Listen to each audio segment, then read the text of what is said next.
In the heart of World War II, one battleship earned a reputation for surviving everything the war and the ocean could throw at her. Kamikaze attacks, monster typhoons, relentless carrier battles across the Pacific.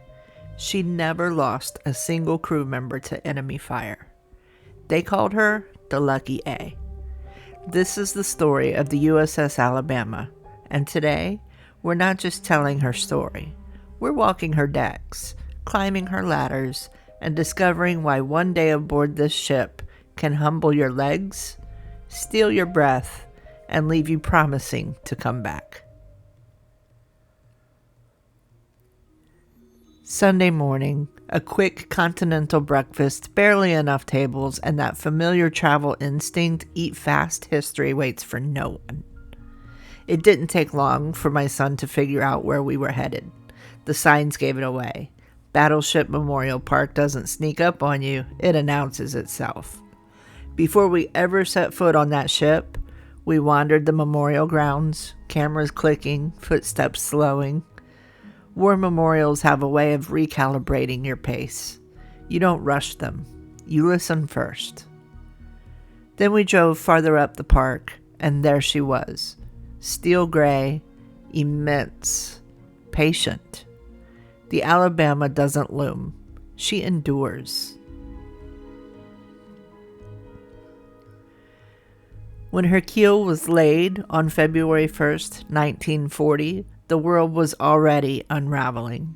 The USS Alabama, BB-60, was the last of the South Dakota-class battleships, a new breed of fast, compact warships designed under strict naval treaty limits. Congress capped displacement at 35,000 tons, forcing engineers to perform what can only be described as naval engineering gymnastics. The result? A shorter, tougher, faster battleship that punched far above her weight. 680 feet long, over a foot of armor at the waterline. 4 steam turbines pushing her past 27 knots. 9 16-inch guns, each capable of firing 2,700-pound shell over 20 miles. With a wartime crew of roughly 2,500 men, Alabama wasn't just a ship. She was a floating city built for survival. The first climb up the ramp tells you everything you need to know.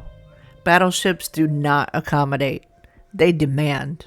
Once on deck, we circled her slowly, taking photos, letting the scale settle in. The teak planks underfoot, the massive turrets overhead. Then we stepped inside and watched the short introductory film, a quiet pause before the deep dive. After that, the ship opened up. Corridors, compartments, steel everywhere.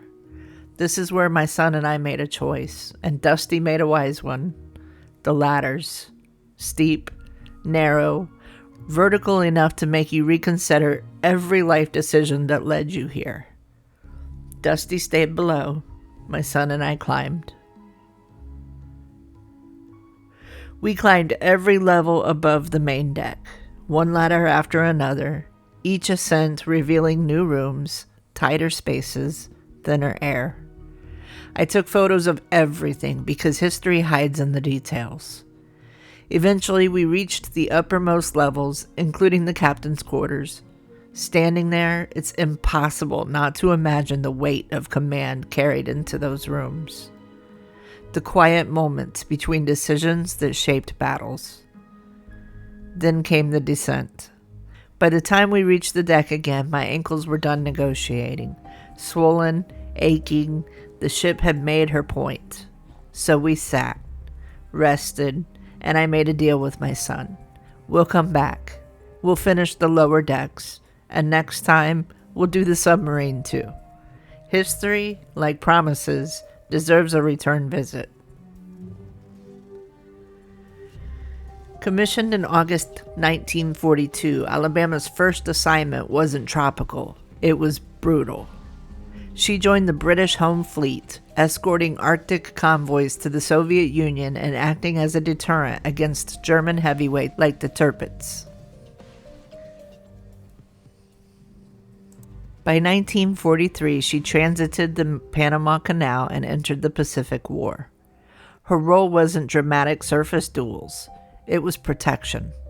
Alabama became a steel shield for American aircraft carriers, providing anti-aircraft fire during operations at Tarawa, the Marshalls, Saipan, Tinian, Guam, and beyond. In June 1944, she played a critical role in the Battle of the Philippine Sea, the Great Marianas Turkey Shoot, where American forces shattered Japanese naval aviation. Her radar crews were among the first to detect incoming enemy aircraft. Her guns filled the sky with flak. She was always there, always guarding. Not all danger came from the enemy, though. On February 21st, 1944, a tragic friendly fire incident killed 5 sailors and wounded 11 during an air defense action. It remains the only combat-related loss of life aboard this ship. And then there were the storms.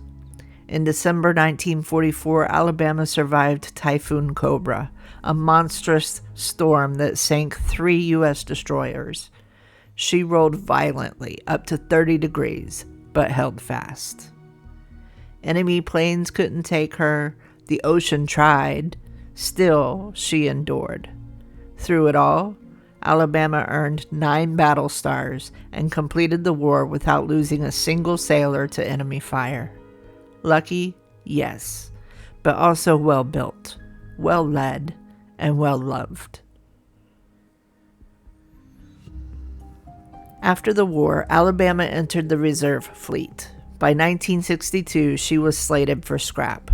That's when the people of Alabama stepped in. A grassroots campaign, powered largely by schoolchildren, donating nickels and dimes, raised the funds needed to bring her home. In 1964, she made her final voyage, 5,600 miles, squeezing through the Panama Canal with barely a foot of clearance. On September 14th, she arrived in Mobile Bay.